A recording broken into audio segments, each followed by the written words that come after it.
Lately, I've been trying to do just some more kind of lighthearted, fun videos that aren't necessarily quite as long as the typical videos I do. In this particular video, I just kind of wanted to showcase my two Smith and Wesson Model 60 J-frame revolvers. Now, the Model 60 J-frames are stainless steel frame, stainless steel cylinder, stainless steel barrel. These particular two models are from two totally different eras. The first one here is a Model 60 no dash, and this one has a pinned barrel and the floating firing pin that's on the hammer. This one I think dates about to 1980 or 1981. And then I also have this Model 60-14, which is a more modern Model 60, and it is from the Clinton era, so it does have the Hillary hole, but you know what? This one's really nice because it's in 357 Magnum, and it has nice sights on it. Now, the Model 60 revolver is basically the same thing as a Model 36. It's an all-steel frame with a steel cylinder and steel barrel, but these were released around 1965 for people that wanted something that was rust-resistant.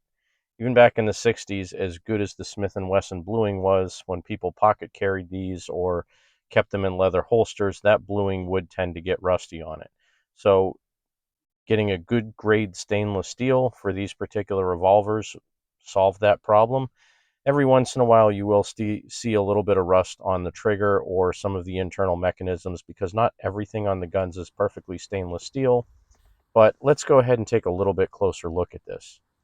I mentioned again, this is a Model 60 no dash, which has a pinned barrel. So this is the first rev of that. And this one is from about 1980 or 1981. It does still have the firing pin on the hammer as opposed to having it captive in the frame. You can see there again on the frame Model 60. And this one has been shot very little. I put this one in a short a week or so ago. This gun I picked up from a shop where the FFL actually bought out a whole bunch of guns from the children of a guy who passed away. And, you know, it's sad that kids will sell off their parents' firearms. I really hope that someday I'll be able to pass down my collection to my kids if they're interested in it.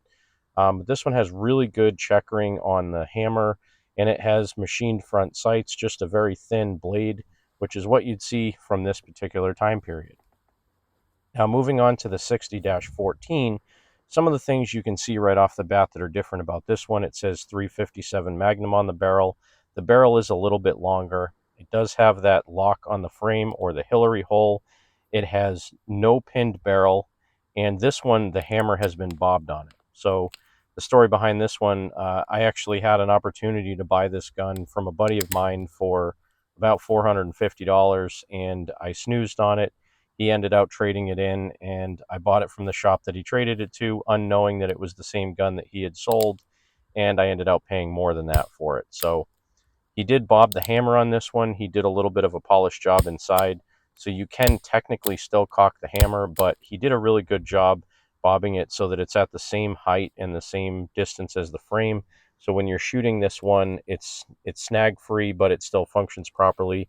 And it does have a pinned front sight that's black as opposed to being the standard ramp sight machined on the older Model 60. Now, both of these guns are great carry pieces. I tend to carry appendix when I'm carrying one of these revolvers, and I can tell you, I've been using a Bianchi like Model 100 leather holster for probably 10 years with all of my J-frames and 5-shot snub-nose revolvers, and it works great. I never feel the weight on my belt. I never feel like I'm undergunned when I'm carrying one of these guns, and there's just something satisfying about carrying these old classic firearms. Anyway, I hope you enjoyed this short video showcasing my Smith and Wesson Model 60 revolvers. These really are great guns. Have a great day. God bless America. Support your 2A rights. Get out there and shoot. And you remember, if someone asks you to give up some of your freedom for the greater good, remind them that freedom is always the greater good.